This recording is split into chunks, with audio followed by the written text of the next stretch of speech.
দেখো, তোমরা যারা শুধুমাত্র মাধ্যমিক পাস করেছো, হয়তো ভাবছো যে আমার দ্বারা আর কিছু হবে না, এমন ব্যাপারটা নয়।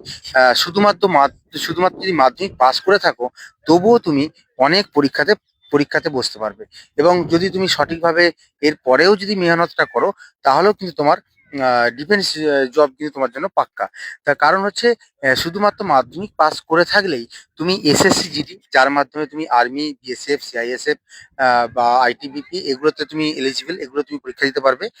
যদি উচ্চতা, যদি তোমার যদি হাইট যদি 169 সেন্টিমিটার থাকে ছেলেদের জন্য, হ্যাঁ ঠিক আছে। এবং হচ্ছে যদি শুধুমাত্র মাধ্যমিক পাস থাকলেই হবে, হাইট যদি 167 থাকে, তাহলে তোমরা ওয়েস্ট বেঙ্গল পুলিশ বা ক্যালকাটা পুলিশের যে কনস্টেবল যেগুলো হয়, সেগুলোতে তোমরা কিন্তু অ্যাপ্লাই করতে পারবে।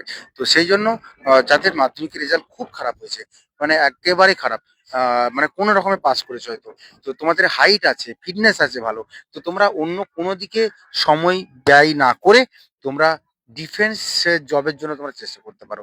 আর যদি তোমরা মনে করো যে আমাদের আরামবাগ ডিফেন্স একাডেমির সাথে যোগাযোগ করবে, তাহলে তোমরা স্ক্রিনে নাম্বার যেটা দেওয়া আছে, এই নাম্বার দিয়ে তোমরা যোগাযোগ করতে পারো আমাদের সাথে। এখানে এসে তোমার যে মার্কশিট আছে, সেই মার্কশিট এবং তোমার টোটাল মেজারমেন্টটা তুমি করে যেতে পারো। তারপরে পুরোটা দেখে নেওয়ার পর তারপরে তুমি একটা ডিসিশন নিতে পারো, কেমন? তো সুতরাং তোমরা যারা মাধ্যমিক পরীক্ষাতে খুব রেজাল্ট কম হয়েছে, খুব খারাপ রেজাল্ট হয়েছে, তো তোমার ভেঙে পড়ার কোনো কারণ নেই। এই রেজাল্টই কিন্তু অনেক কিছু তোমার জন্য অপেক্ষা করছে, ঠিক আছে? তো সেই জন্য দেরি না করে, আমার মনে হয় যাদের মাধ্যমিক রেজাল্ট খারাপ হয়েছে, তোমাদের অবশ্যই উচিত ডিফেন্স জবের জন্য চেষ্টা করা। কারণ এই একমাত্র ডিফেন্স জবেতেই খুব কম পার্সেন্টেজ, মানে শুধুমাত্র মাধ্যমিক পাস করলেই হবে।